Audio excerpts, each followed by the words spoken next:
센터에 들어가자마자 다단계 회사답게 한쪽 벽을 가득 채운 사운이 보여요. 하지만 인테리어를 이쁘게 해놓아서 크게 거부감이 들지는 않아요. 오히려 따뜻하고 편안한 느낌이에요.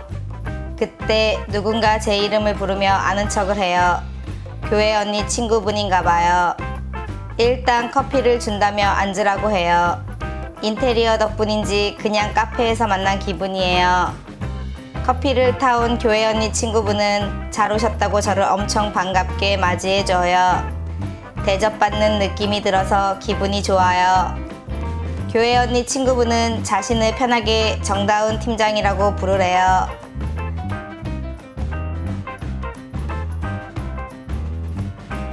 보통 다단계라고 하면 다이아몬드니 사파이어니 하면서 거부감이 드는 단어를 쓰는데 팀장이라고 하니 왠지 친근해요. 회원 가입과 첫 주문을 스스로 했다고 폭풍 칭찬을 해줘요. 일반 쇼핑몰과 비슷해서 어렵지 않게 할 수 있었다라고 하니 역시 젊어서 다르대요. 36살에 젊다는 소리를 들으니 나쁘지 않아요. 며칠 전 주문할 때 신경 쓰였던 것들을 물어봐요. PB는 수당에 관련된 것이고 판매일은 수당 조건을 위해 매출일을 조정할 수 있는 거라고 이야기해줘요. 무슨 소린지 모르겠어요. 내 마음이라도 읽은 듯 더 쉽게 설명해 주신다고 핸드폰을 꺼내보라고 해요. 정다운 팀장님은 비유를 하며 설명해 주시기 시작해요. 일단 애터미 회원가입을 하게 되면 내 마트를 하나 오픈한 것과 같다고 해요. 그리고 핸드폰에 설치된 앱을 통해 내 마트의 물품들과 장부를 관리할 수 있는 거래요. 애터미 앱을 켜고 메인 화면에서 마이 오피스를 들어가 보라고 하네요. 물건을 사는 것만 생각해서 몰랐는데 쇼핑몰 버튼 옆에 마이 오피스라는 버튼이 있어요. 마이 오피스는 말 그대로 내 사무실이래요. 여기서 내 마트의 장부를 확인할 수 있다고 해요. 마이 오피스를 들어가니 가장 먼저 나의 누적 PB라는 게 보여요. 이건 수당을 받을 수 있는 기본 자격 같은 건데 한번 쌓아놓으면 사라지지 않는데요. 무슨 소린지 모르겠지만 일단 고개를 끄덕였어요. 그리고 가장 중요한 것은 계보도인데 수당을 받기 위해서는 내 마트에 분점을 만들어야 한대요. 내 계보도에는 저 혼자만 딸랑 있어요. 팀장님 계보도를 보니 끝이 보이질 않아요. 제품을 써보고 주변에 알려 주변 사람들이 회원가입을 하고 또 그 사람들이 제품을 사쓰게 되면 그 광고비로 저에게 수당이 지급되는 거래요. 다음은 후원 수당을 눌러보래요. 제 건 역시 그냥 포인트가 제로예요. 그런데 팀장님 후원 수당은 매일매일 뭐가 많아요. 다른 건 잘 모르겠지만 나 혼자 열심히 써도 돈이 안 된다는 사실을 깨달아요. 분점이라고 말을 했지만 결국 다른 사람을 가입시켜야 하나 봐요. 그런데 문득 내가 가입하게 된 계기가 생각이 나요. 우연한 계기로 유산균에 반하게 되어서 아주 쉽게 가입을 했어요. 이런 식이라면 그렇게 어려울 것 같지 않다는 생각도 들어요. 팀장님에게 계보도에 달려있는 모든 사람들을 어떻게 가입시켰는지 물어봐요. 팀장님은 본인이 다 한 게 아니래요. 회원 가입을 한 명 시키고 이렇게 나한테 설명하듯이 설명해주고 또 그 사람이 누군가를 가입시키고 또 가입한 그 사람이 또 가입시키고 이러면서 늘어나는 거래요. 다단계라는 걸 새삼 느껴요. 그렇지만 필요도 없고 비싼 옥장판 사라는 거 아니라서 역시 크게 거부감이 들진 않나 봐요. 이런저런 설명을 듣다 보니 주방세제가 생각이 나요. 팀장님께 주방세제를 센터로 주문했다고 말씀드리니 금방 찾아주셨어요. 팀장님이 더 궁금한 건 없냐고 물어봐요. 팀장님이 어떻게 애터미를 하게 되었는지 궁금하다고 하니 예전에 작은 카페를 했었는데 아이를 낳고 일하기가 힘들어졌대요. 그때 애터미를 알게 되었고 부업으로 시작한 것이 지금까지 오게 되었대요. 지금은 월 300 이상의 수입이 매달 들어온대요. 시스템 소득이라 본인 밑에 회원 가입되어 있는 사람들이 물건을 샀으면 일을 안 해도 돈이 들어온대요. 시스템 소득이 뭐냐고 물어보니 동영상 하나를 보자고 해요. 아름다운 계곡이 있는 작은 마을에 파블로와 브루노라는 젊은 두 친구가 살고 있었습니다. 이들은 젊은 사람들이었으며 자신들을 위한 더 나은 삶을 꿈꾸고 있었습니다. 그들은 이 마을에서 어떻게 하면 가장 성공한 사람이 될 수 있을지에 대해 종종 이야기하곤 했습니다. 파블로와 브루노는 힘든 일을 두려워하지 않았으며 자신의 목표를 실현하고 꿈을 이룰 기회를 찾고 있었습니다. 그러던 어느 날 그들에게 기회가 찾아왔습니다.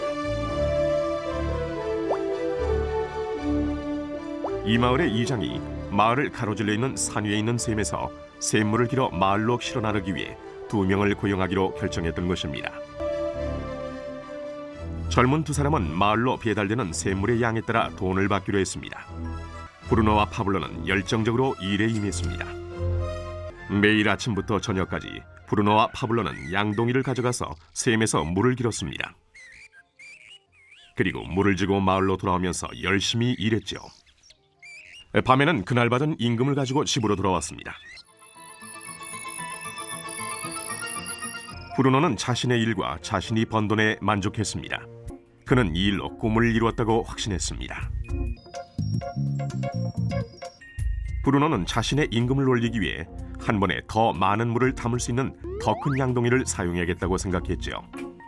브루노는 돈을 더 많이 벌면 머지않아 자신이 꿈꾸던 소와 그리고 집을 살 수 있으리라고 믿었습니다. 반면 파블로는 만족하지 못했습니다. 날이 저물면 등은 아파하고 손은 쓰리고 그는 완전히 지쳐버렸죠. 파블로는 돈을 보다 많이 벌 수 있는 좀 더 쉬운 방법을 찾기로 했습니다. 어느 날 파블로는 좋은 생각이 났습니다. 파이프라인을 만들어서 산에 있는 샘에서 마을로 물을 나르는 상상을 하게 된 것이지요. 이 파이프라인을 이용하면 양동이를 가지고 샘에서 마을로 왔다 갔다 할 필요도 없고 더 많은 물을 나를 수도 있는 것입니다. 곧 그는 자신의 생각에 너무나 신이 나서 계획을 세우기 시작했습니다. 파블로는 물론 자신의 생각을 친구인 브루노에게 알려주고 이 파이프라인을 만드는 일에 함께할 것을 부탁했습니다. 브루노는 파블로의 생각이 미친 짓이라고 생각했습니다. 브루노가 생각하는 것은 오직 내 돈으로 오늘 뭘 살 수 있을까? 어떻게 하면 그것을 더 빨리 얻을 수 있을까 하는 것뿐이었습니다. 브루노는 파이프라인을 만드는 것은 자신의 목표를 이루는 것을 지연시킬 뿐이라고 느꼈습니다. 대신 브루노는 더 큰 양동이를 갖고 이 샘물에 좀 더 자주 왔다 갔다 하면서 물을 길었습니다. 그는 이 방법으로 더 많은 돈을 벌 수 있으리라고 확신했습니다. 파블로는 자신만의 파이프라인을 만들어야겠다고 결심했습니다.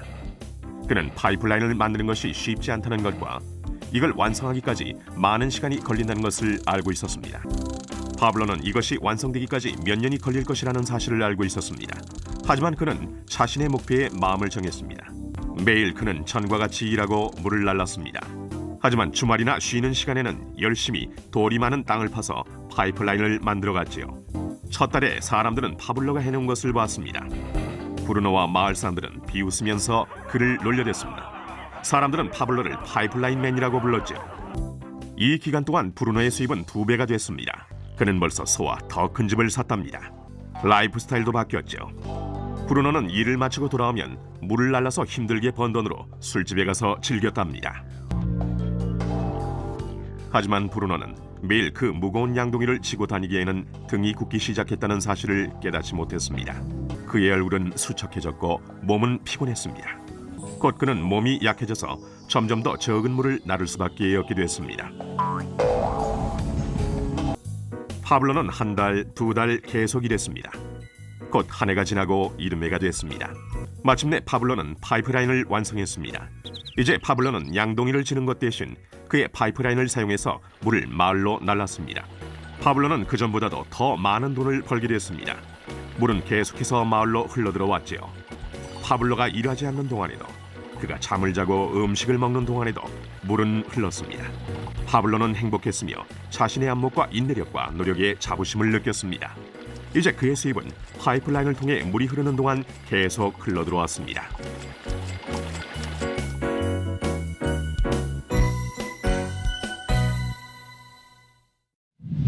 영상을 다 보고 나니 어렴풋이 이해가 되면서 온몸에 소름이 돋아요. 월 300만 원이 계속 들어오는데 그저 제품만 전달하고 회원가입만 시키면 되다니.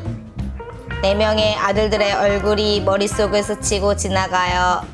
남편의 월급이 적진 않지만 내 아이를 키우기에는 무척이나 힘든 건 사실이에요. 그때 팀장님께서 일단 다음에 교회 언니랑 같이 한번 오라고 하네요. 왜 같이 오라고 하는지는 모르겠지만 일단 알겠다고 해요. 궁금한 것들이 많았는데 더 많아져 버렸어요. 인사를 하고 센터를 나가려는데 팀장님께서 시간 될 때 센터 종종 놀러 오라고 하며 일정표 한 장을 주네요. 다음에 또 와서 하나씩 알아가 보도록 해야겠어요. 집에 가는 내내 가슴이 두근두근 했어요.